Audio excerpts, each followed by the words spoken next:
So when you say accountant, the image it normally conjures up is someone in a cardigan sitting in a back room counting beans.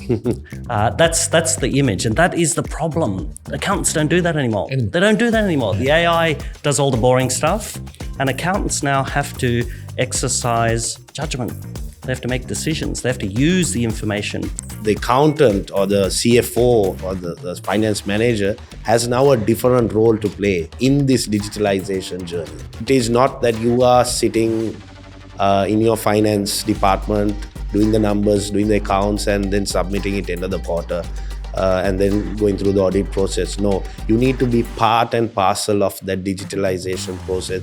If you look at a continuous growth mindset, that is someone who's willing to sit down and say, how can I do this better? And continuously says that. An accountant now needs to adopt that continuous growth mindset. Sure. Because if they don't, the skills that they require to continue to do what they do will not be sufficient.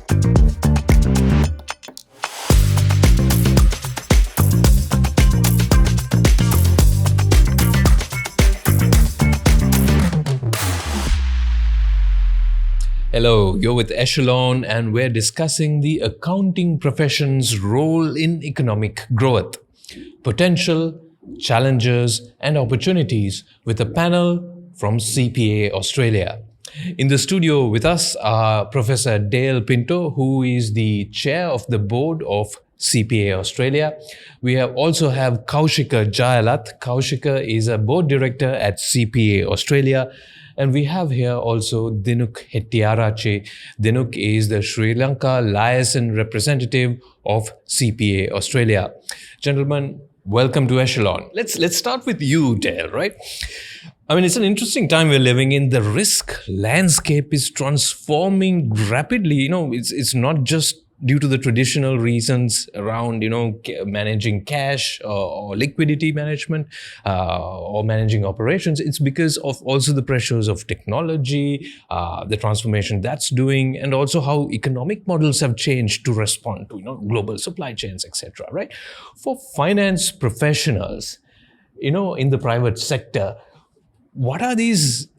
How do they start relating to this new risk landscape, do you think? Yeah, great question. And I think the world is moving really quickly and evolving very fast. So let's start with technology, because that's the obvious place. Two things that finance professionals are facing are cybersecurity threats, the increasing and more sophisticated and more frequent cyber attacks. So that's obviously the first one I'd call out. Aligned to that is also a broader technological risk, if I can put it that way. Mm-hmm. Technology is moving very fast, innovating very fast, evolving very fast, and quite often we find the profession is playing catch up to try and keep pace with what's going on. So that'll be one category, would be technology. The next one, which is a really important one, is talent management. We're finding it extremely challenging to attract people into the profession. And then once we attract them, to firstly develop them and then retain them. So we're finding people come in and move in and out of careers very, very frequently. So this is very challenging for employers to train the new professionals of the future. And then the third category, which I'd probably put the risks into, would be the broader economic one. So economic volatility. So we've got, high inflation, market uncertainty, currency fluctuations, all these economic forces which are the external drivers of uncertainty and risk. And geopolitical instability. I mean, at the moment, we're going through elections in a number of countries. The US, we've had the ones in Europe, locally as well. There's this going on. And whenever that happens, there's always uncertainty that occurs. So they'd probably be the three main areas I'd identify. That's a wonderful foundation, I think, on which we can build this conversation. Thanks for that, Dale. And I'll bring you in, Kaushika, right? Accountants and finance professionals can also be apprehensive because of the pace of technological change that's happening. We've seen what in the last 1 year or so, what artificial intelligence can do in the workplace every day, right? How do you think technology in general will transform the accounting profession? I think, and I'm quite cautious about anything, but I'm feeling optimistic about how technology should be approached for the accounting profession in general. But it requires a certain way of thinking. The problem here isn't the accountant's skill set as it is, it's the way the accountant should think about what's being offered to him or her. So I'll explain that a little. If you look at a continuous growth mindset, that is someone who's willing to sit down and say, how can I do this better? And continuously says that. An accountant now needs to adopt that continuous growth mindset. Sure. Because if they don't, the skills that they require to continue to do what they do will not be sufficient. So it's not a case of technology coming in and changing the profession and therefore the profession not existing. It's more technology is coming in, changing the skill sets required for the profession. And so the definition of an accountant is changing. So I need to now be as good in data visualization and prompt engineering as I am in my debits and credits as an accountant. That's not a simple ask of the profession, I think, from where you're coming from, where the profession has come from in the past. I'll bring you in, Dinuk, right? And I'll bring you in the context of the CPA representative in Sri Lanka, but also a technology entrepreneur of sorts, right? How does one, for an industry, build a vision, build a capability that sort of makes it possible for practitioners to be able to deal with technology in the way that Kaushika is talking about? So, Shamindra, I think technology, first and foremost, you have to accept the fact that technology is the way forward. I mean, if you don't acknowledge that, the sooner you do that and start adapting, that will make life much easier to many, many businesses. Sure. The majority of our economy, Sri Lankan economy, if I take Sri Lanka into this conversation particularly, our economy runs mainly with the SMEs. Sure. So the SME sector generally is a family-owned business coming down from generations and a small startup. That is the kind of background you are in.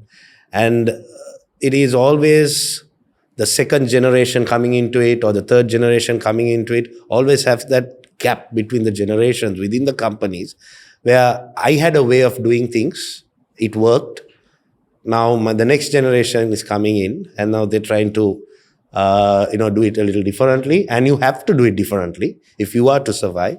And the current leadership does not subscribe to it immediately. So we first and foremost have to understand and get everybody should understand that technology is the way forward. Sure. And after you do that, I think there are so many advantages that you can do in terms of business, because you can now create different opportunities using technology.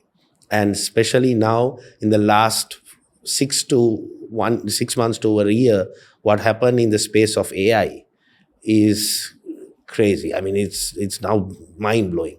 And now, I mean, even photographs are now AI and everything is AI-driven. So now I'm sure there will be different types of businesses that will come around it, new business avenues. So that is where I think even professions like us, CPA Australia, will have to look at addressing these opportunities as well, and how we prepare the students, the members, to survive and work in that environment. Often the profession is focused on ethics, right? It's foundation of what you do. If you have a strong foundation, then there's something you can build on.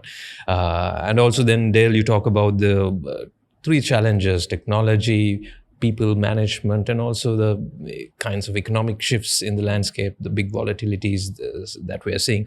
How How is CPA Australia as an organization preparing its members for this new reality? Can you outline the broad strategy here for us? Yeah, sure. It's a really fundamental issue that you've raised. In our crest for CPA Australia is one word: integrity.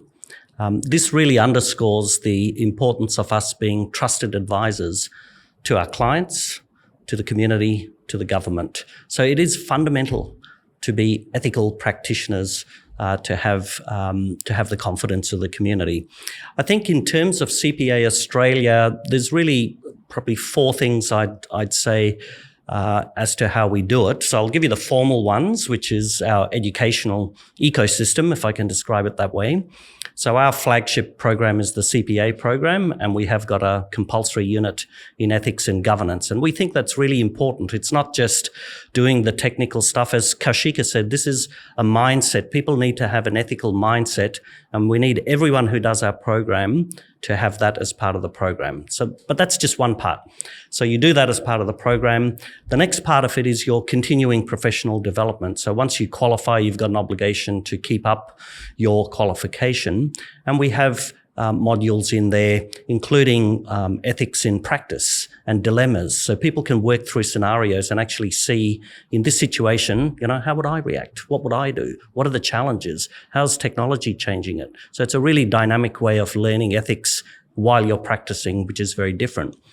And the third part of it is our micro-credentials, which are small bite-sized pieces of learning that people can do, 4 to 10 hours. And part of it is obviously involving ethics. So that's the educational ecosystem, which is the first part of it. The second thing is what I'd call peer review programs. So we've got something called the Best Practice Program, which is designed by CPA Australia to help practitioners who are in practice, who have dilemmas in ethics or clients or issues, to work with the organisation, again, in an educative way. So that's a developmental approach. The third one is, now we start to get to the stick. What happens if things go wrong? We've got very, very strict codes of conduct around ethics for the reason I mentioned. We lose being a trusted advisor. We lose our reason for existence. So we do enforce a compulsory code of conduct, and we have a professional standards process with disciplinary measures to maintain that integrity and confidence. And the last one, and this is becoming increasingly important, is the profession needs to have mechanisms where people can confidentially report unethical behaviour. So we call them whistleblower protections in Australia.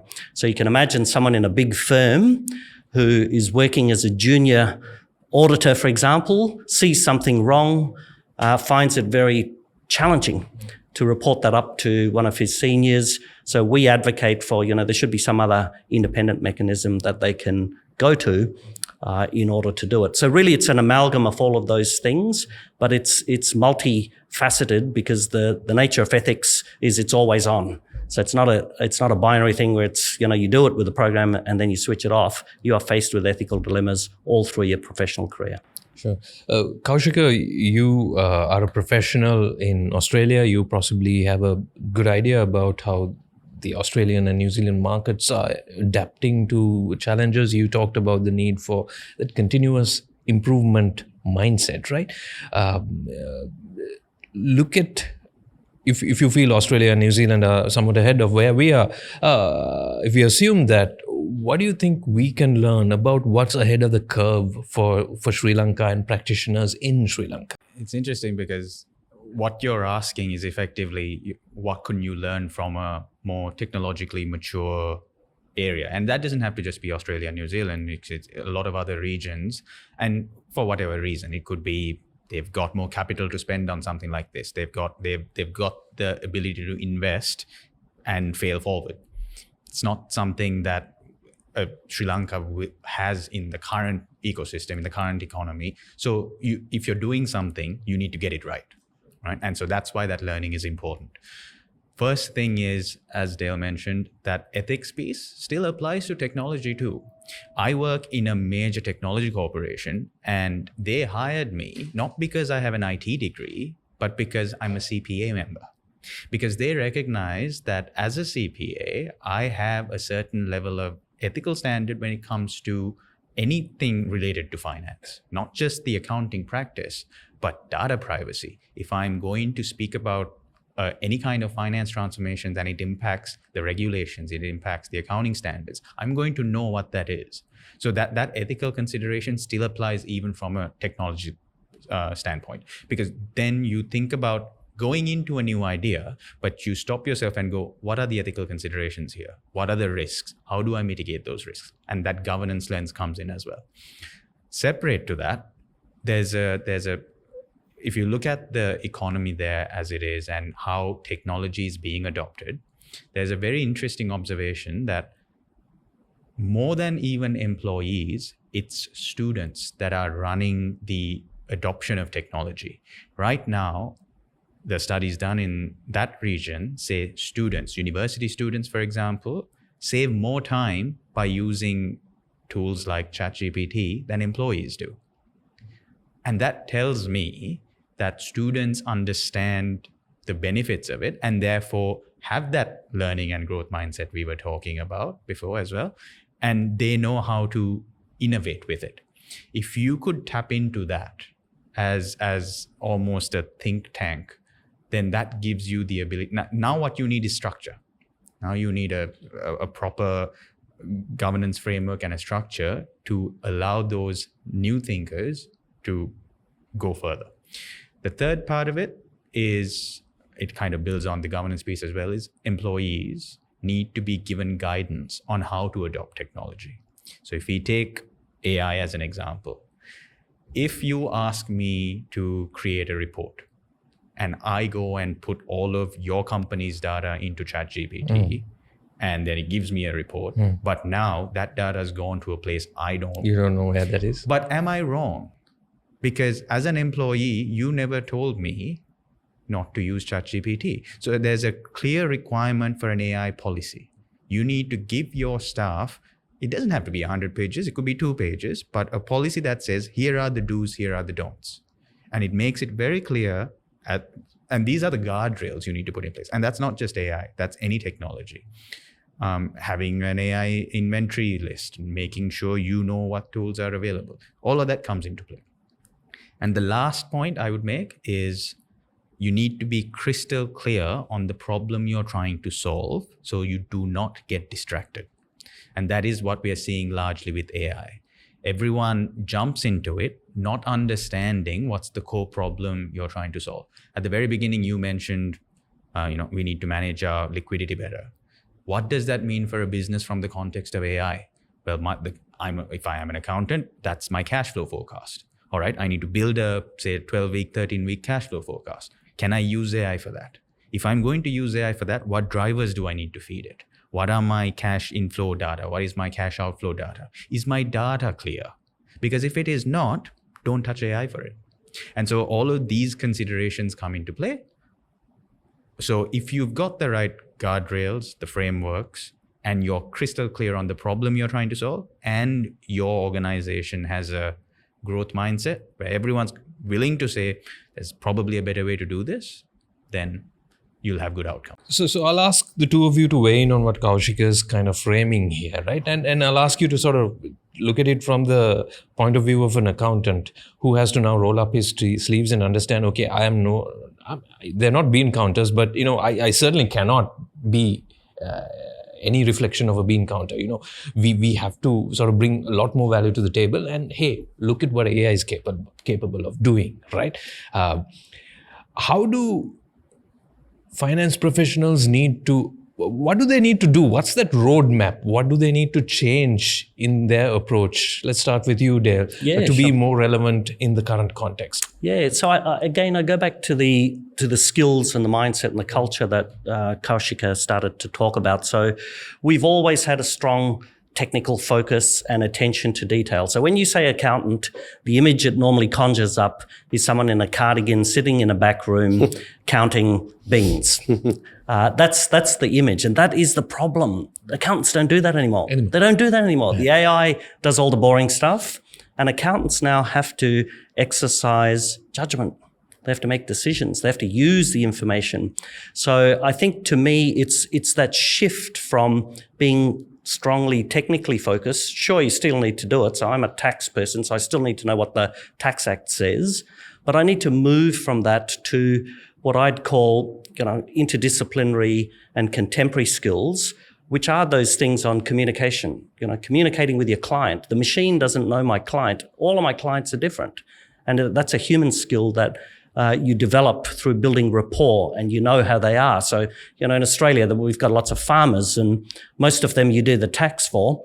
They don't even talk tax. You sit on the tractor, you go for a ride around, and the farmer says, I trust you, you'll do my tax. So it's building that sort of human interaction. And again, the other important skill is judgment. And I don't think the machines will ever replace that. So there's calls. So if I can use tax again as an example, there are many choices that you can make in terms of options and elections under the Tax Act. And again, that'll vary client to client, because client A will have a different risk profile to client B. And you need to judge that according to your human skills. And I'll come back to circle on the third one, which I think is really that ethical judgment. And that is really important for us, because whether we're using a machine to help us or whether we're doing it by ourselves, it is that ethical underpinning and the strong professional and ethical standards, that sets us apart. That's a definition of a profession. We have those standards, and that's why we are trusted advisors to the community. So I think the short form of what I'm saying is that move from technical skills to the more human transferable skills is really what we need to do. Interdisciplinary Absolutely. skills. So we recently had a thought leadership forum. The topic was something similar to this digitalization, AI, and the future of business and the role of the accountant was discussed. So apart from what Dale is saying, I would like to bring the other side of it, especially in large corporates. The accountant or the CFO or the finance manager has now a different role to play in this digitalization journey. It is not that you are sitting in your finance department doing the numbers, doing the accounts, and then submitting it end of the quarter, and then going through the audit process. No, you need to be part and parcel of that digitalization process, where there is teams now set up within these organizations, where they are now planning their roadmaps on where how to use AI, what is the AI policy, all that. So you need to be a contributor in that conversation. So that is the role of the new finance professional. They need to be able to contribute in these conversations. If not, the outcome will have something less. It's not the ideal outcome, because end of the day, whatever we do in this is a very famous thing. I always say, accountant is your goalkeeper in a football game, right? You have 11 players playing a football game. You have one goalkeeper. You have maybe 2 strikers, and the rest will support the 2 strikers to go score goals. But if the goalkeeper is just, slipping past, through your legs, and you lose the game. If you have a weak goalkeeper, you lose the game, right? So similarly in organization, if your finance professional is not up to mark, you don't do well in the game of business. So you have to make sure this goalkeeper is now upskilled, reskilled in this kind of technology and this thing. And I believe that we are also, that's why we had this program recently. There are a lot of CPA members there, and we discussed this in depth on how and what and all that. Kaushika, you want to add something? That's exactly where I was. You articulated something in a very good way when we look at transformations, right? If your company is going through a transformation and you don't have an accountant as a subject matter expert involved in that transformation who understands the transformation process. Exactly. Yeah. If you think that's the IT department's responsibility and the CFO, the accountants, they're not involved in the process, that process as a finance transformation will not work. Yeah. Because that subject matter expertise is crucial. On the flip side of it, if the accountant involved doesn't understand what data visualization is and what data models are and why it's important, then that's equally not going to work as well. The three skills that's most required in the Australia, New Zealand region right now is data analysis, critical thinking, and prompt engineering. Prompt engineering is still third.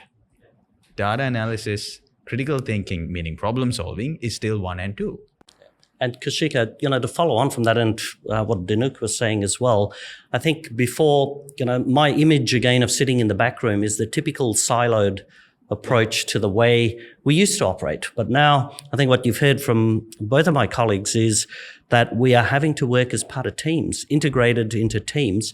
And therefore, this is why we need these cross-disciplinary skills to be able to contribute and be part of the process rather than I'm just going to come in when it's the money stuff. It's not like that anymore. So that's a very different culture and a mindset to the way accountants are used to working, and certainly the way that people perceive that they still are. People still think in the old sense of, oh, you're just the accountant, we'll bring you in at the end of the process or the beginning. But in fact, as you've heard from both of my colleagues, they need to be part of the process, integrated into the process and involved with it. And I don't think AI can replace that, because what you're looking for there is interpersonal skill built into a finance professional. Yes. So as a CFO, I need to be able to explain what's going to happen in the next 12 months to, let's say, if I'm working with an international business, to my international supplier. But if I've got local people in Morato who I need to explain this to, that's a very different way I'm going to explain it to them. That nuance, that critical ability to separate out what you have to say and how you say it, that's not something AI can tackle. At which point you as a finance professional, as a finance leader, need to know how to do that. And that is coincidentally where CPA Australia spends a lot of time, especially with small businesses, giving them the tools to be able to have those conversations, have interpersonal skills. I mean, we run a CPA Congress event, which happens once a year. And if you think it's only a bunch of accounting professionals talking about accounting stuff, that's not it. My career progression has been directly linked to that CPA Congress program. And it's got everyone from, we have, last year we had Idris Elba, right? So there's a reason why we bring someone like that in. This year we got Kate Blanchett. No. They're not there for any other reason than to give that diversity in thinking that a finance professional needs. And I suppose diversity in thinking was something we in Sri Lanka required over the last few years, because we had on top of everything we're discussing, we had this fairly difficult to navigate and fairly difficult to map economic crisis, right? From the vantage point that you have, and with the benefit of hindsight, how do you think we performed as how do you think accountants and finance professionals in Sri Lanka performed? What did they contribute? What did they bring to the table? And are we better off because they were at the table? I would like to take you 2 years further, before the economic crisis, because all this started with the Easter bombings in 2019. Then we had 2 years of COVID. Then came the economic crisis. So triple whammy. Yeah. So we were going through a lot of issues. Well, to answer your question directly, as a finance person, what was the role? I think in that whole process of, we have done well, I must say, from where we were 12 months ago. We have come a long way. Things were really, companies were struggling.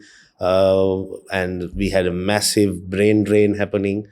We didn't have staff. I mean, we were suddenly losing people overnight because while we were going through economic crisis, the world was recovering from COVID, so growth was happening.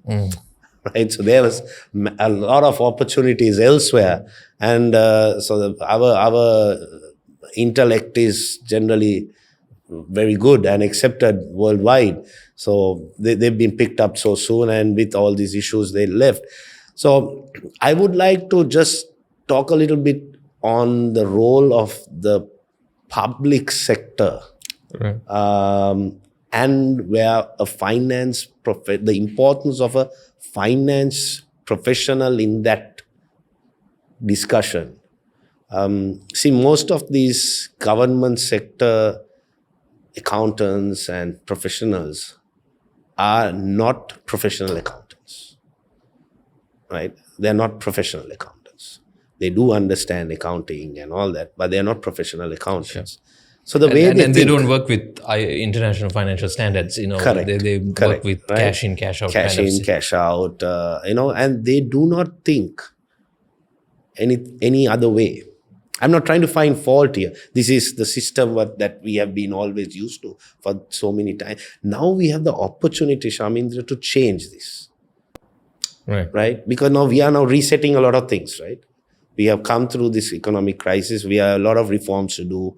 A lot of things we have been. So when we are, a part of this reform process is not only cutting the fat and restructuring state-owned enterprises and, stuff like that. We need to, even within the government policy decision-making process, have to have people who think out of the box, right?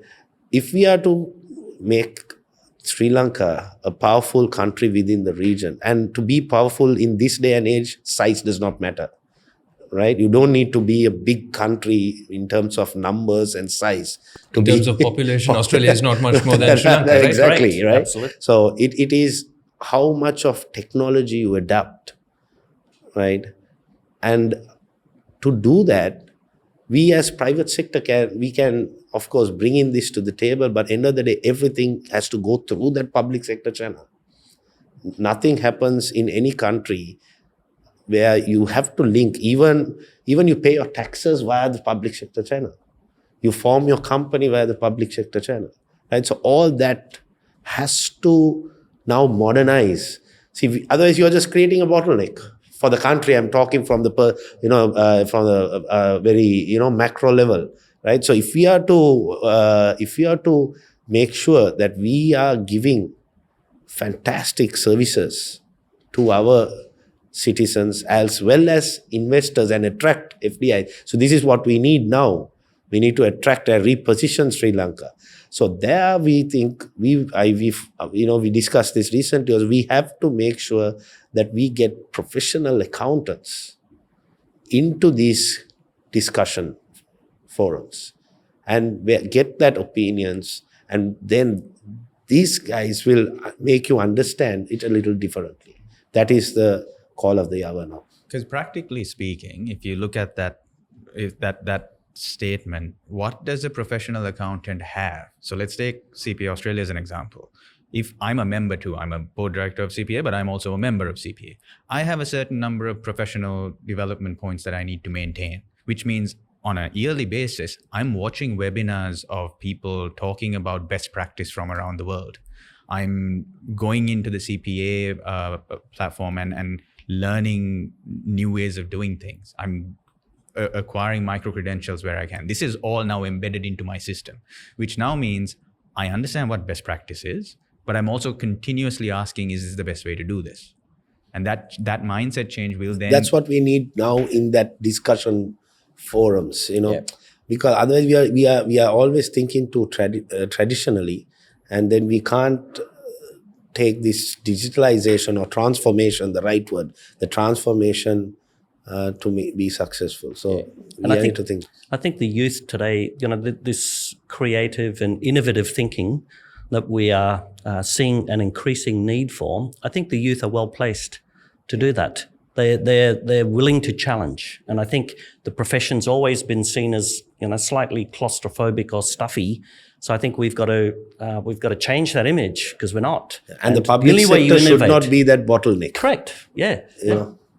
So wherever you go, we need to modernize that, transform that. Yeah.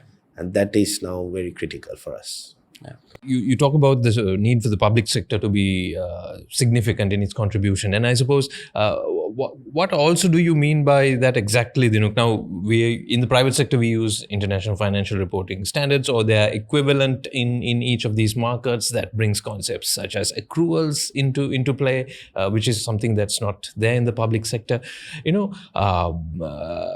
Talk to us about that framework. What are potentially a few steps that we can realistically take, and perhaps you can contribute with the experience from Australia about what are those steps that we can take? One simple thing. I mean, we have government budgets, right, in these departments, ministries. Use technology and report it. Right. Bring transparency. Bring transparency. Right. I mean, that will create a huge difference. It'll bring down corruption, right? It'll make people understand in particular budgets why it is so. Because I'm not talking about cost cutting I'm saying be transparent, report it. And now you can do it because we have technology. And if you seamlessly connect everything, right, it is very easy to capture the data. We still can't form a company without somebody, overseas. He physically has to come here, right? Digital signature, it is being introduced, but it's not, widely used. Recently I gave the example, I formed a company in Dubai. I had to sign one document with the registrar of the Dubai authorities, where I did it online with a laptop and a camera. They took a photograph of me and they did a face recognition with my picture in the passport. Right. And they authenticated me. Sure. And they recorded me signing that document. I showed it, to the camera. That's it. All done. And I think so. It's not difficult to bring it here. No. So it's tech. And I think apart from the transparency point, which I think is a really important one, in Australia, the experience has been the reducing compliance costs and red tape.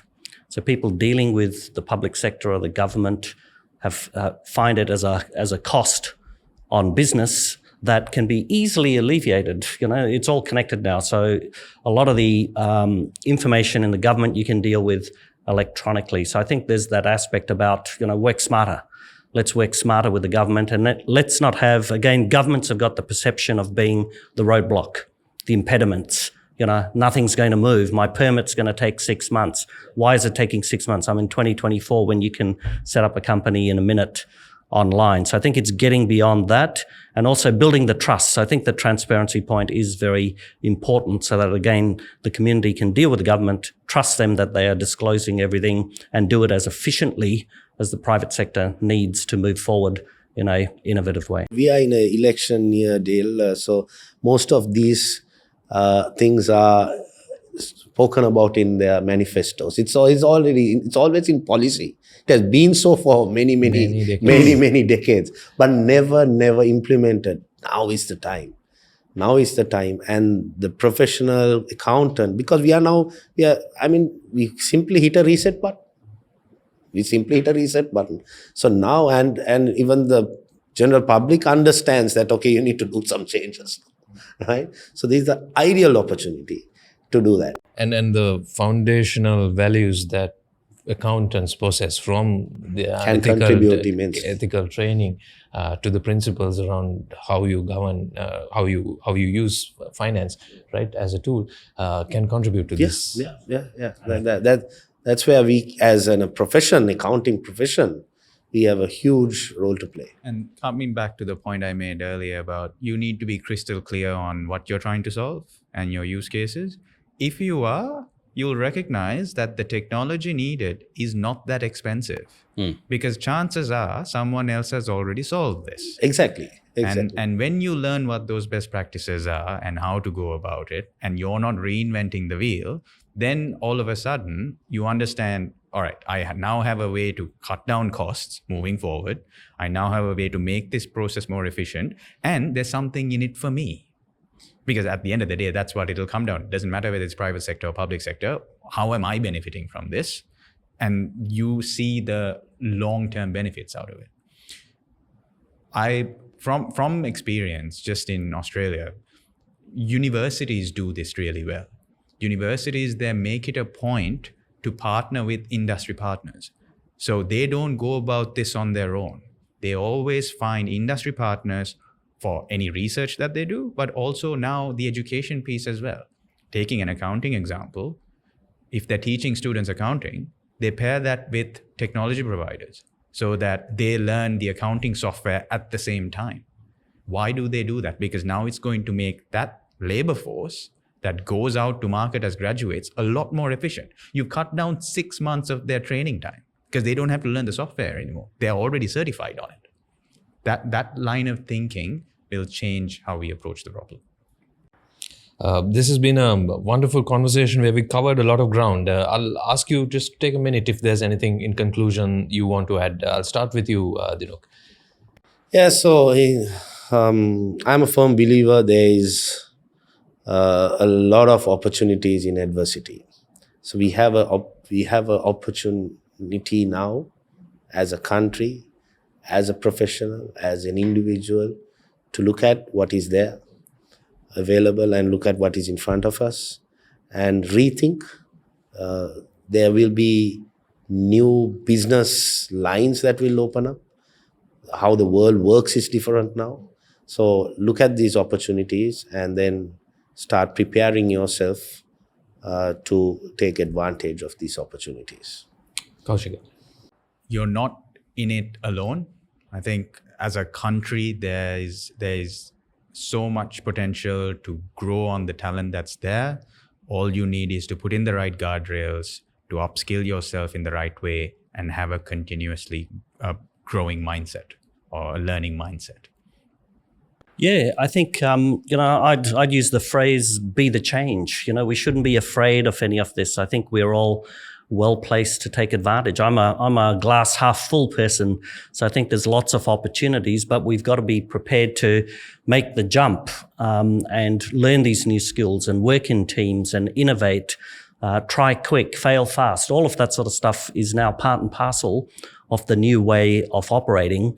But I think a remaining challenge for the accounting profession is we need to really sell what we do and how we've changed, and the variety of things that we do now, and the critical role we play as business partners. So we are partners now in a business, and we are exercising judgment and skill. So I think there's a lot of work for the profession to do. But I think if we do that properly, we will then solve or help solve one of our problems, which is talent management, and more people will start to see accounting as being exciting again. Dale, Kaushika, Dinuk, it's been great having this conversation with you here at Echelon. Thank you. Our pleasure. Thank you very much. Thank you. Thank you.